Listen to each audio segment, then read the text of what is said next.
Some of you might be wondering why I'm sitting here with a specification sheet for two devices, but I'm only showing one.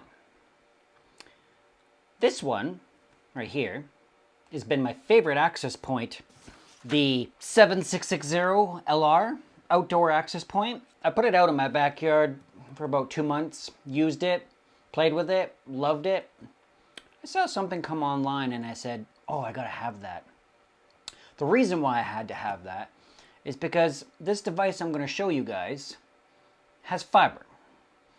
To my knowledge, I've seen fiber access points, but they're very expensive and not affordable to the consumer grade / small business group. Before I go on to that, this access point has 2 gigabit ports, one power in and another one power out, so you can daisy chain 2 of these together. It's a very, very nice access point. So I guess I'll get to the meat and potatoes. GrandStream, of course, sent me this guy. Now, I can't do a full unboxing of it right this second because I wasn't the one that opened it up. It got delivered to my work and somebody there opened it up. But it's still brand new in the box. The new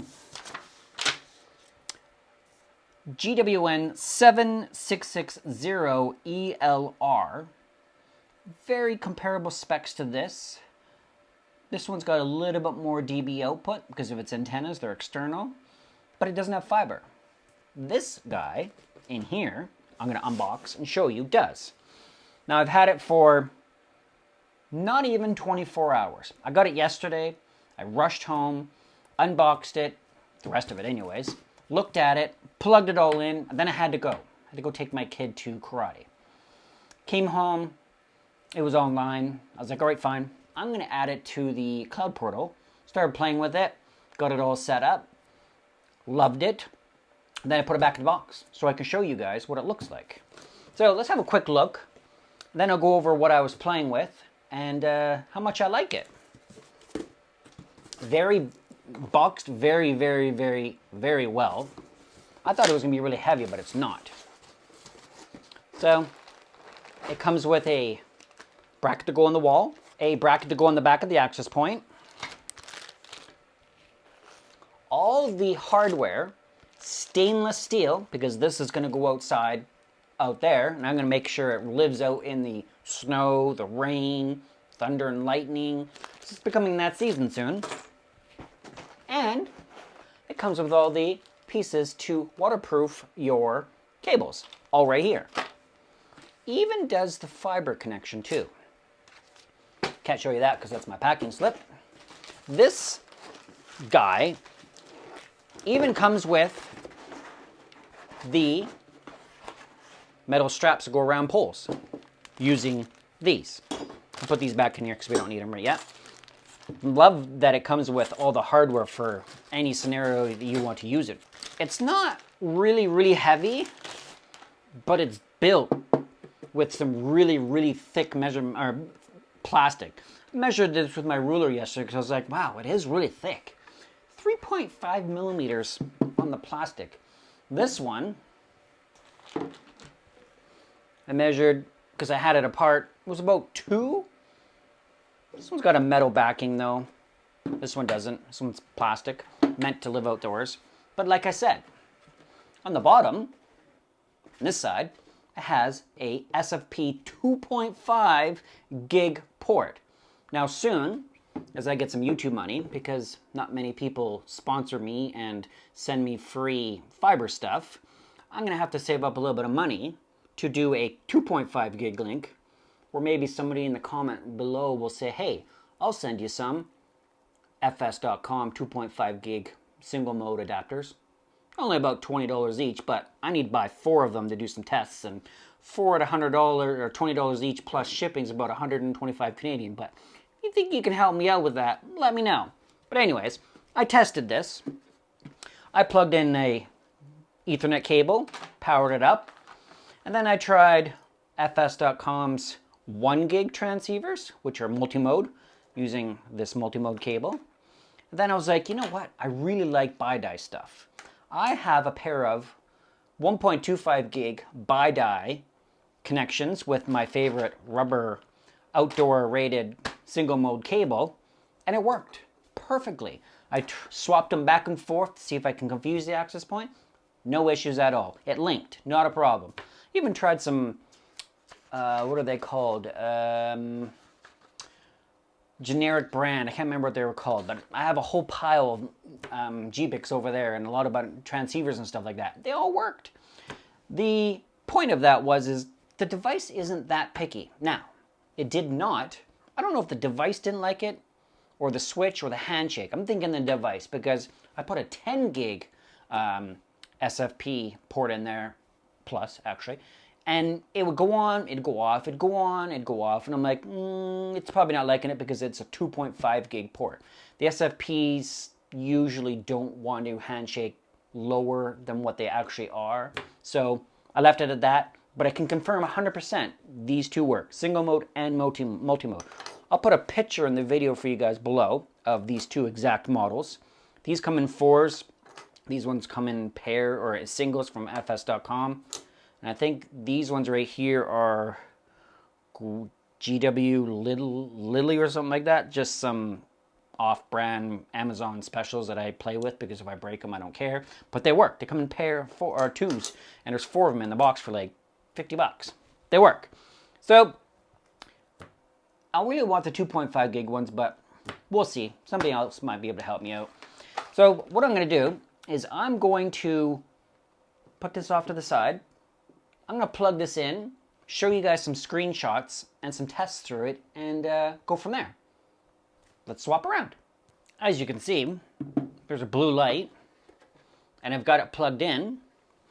On the bottom, we'll see that we have a green light with 1 gig, or technically 1.25 because they always are faster than what they actually receive at. We got a link. I'm using the PoE port, which I've configured. Instead of using access, I've actually turned it off. There's no traffic going through this. The only traffic goes through this is when it gets turned on. It calls home, looks for its provisioning, see if there's any updates, and then after about a minute it turns off, and all the traffic goes through the fiber cable.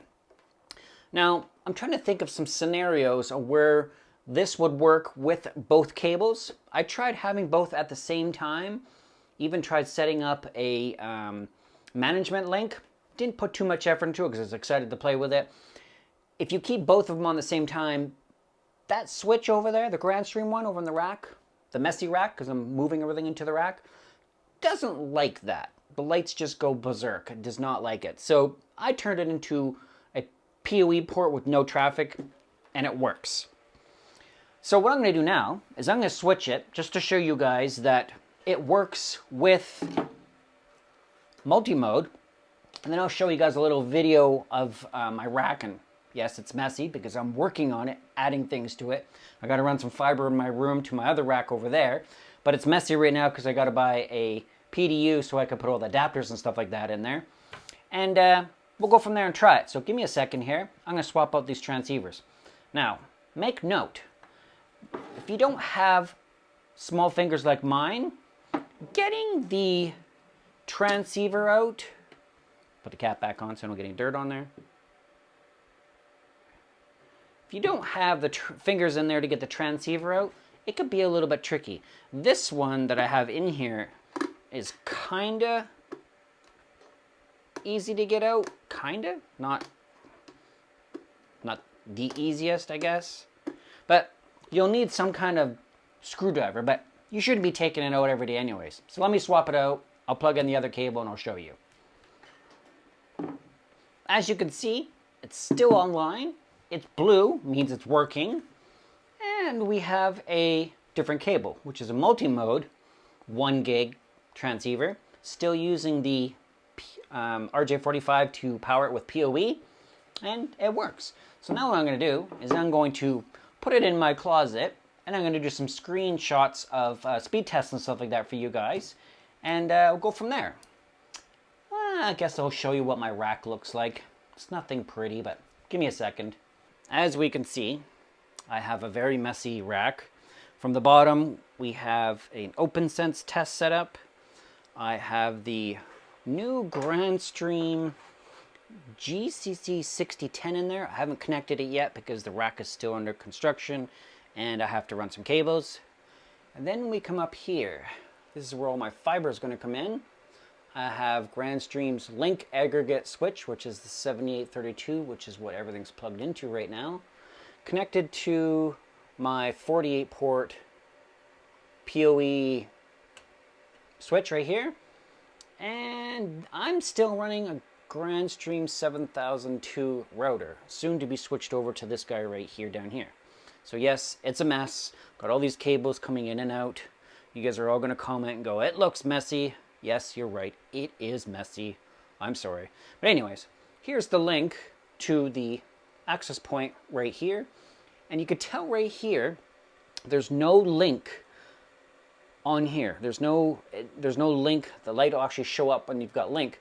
But the switch or access point is powered, right? Powered with the PoE cable, but no traffic will go through that. So we're logged into the GDMS networking, their new portal. I'm going to show you guys the access point here. I should show it under devices. Yep, there it is. I called it Outdoor Big Daddy because it's a big boy. And let's go over a couple settings here. Configuration, I've just let everything basically nothing special. I haven't tweaked anything. I haven't set anything. I haven't done any performance stuff. The only thing I did was turned off the disabled PoE ports right here. I've disabled and I've called it the net PoE because that's what it's actually called on the bottom. The PoE port that is plugged in with Ethernet is called net PoE. And I'm using the SFP link as the trunk for all the traffic. Now, if we go like this and just make sure that 5 gigahertz is working, yep, we should be able to do a fast.com speed test. And we get about 350. Now, mind you, I have another access point close in this room. Whoa, wait, hold on. I forgot to set the bandwidth on this access point under the 5G network. When I added it, the 5G was set to 40 megahertz. I changed it to 80 and did a speed test. And now I get 810. I didn't do a screenshot because I turned off the recording. 810 down. And if I do an up, we get 790. That's pretty symmetrical on a 1 gig link for it. So, my bad. But I'm going to keep it at that for now, and I'm going to go over another video doing some tweaking and stuff of that. Maybe a 2.5 gig port might help. Also, I'm going to put a link below of maybe the product that I need, and maybe somebody will reach out and say, hey, I'll buy you one or two. I do need 4 though, because I want to do a test with the new switches, because GrandStream released new firmware for the link aggregator to do 1, 2.5, and 10. Maybe. We'll go from there. So for now, I just wanted to show you guys this is on the radar. I'm going to do some tweaking. I'm going to throw it outside in the rain for the summer or the winter. Here's some footage of the device. PoE, SFP, the nice Skooka mount. And yeah, I think that can be a pretty good project outside. I'm going to let it see if it can have any issues. I can't see it because it looks really well designed, and the way the plastic wraps around the case should be fine. But yeah, I'm going to end the video there. Like and subscribe, and we'll go from there. You guys have a great day.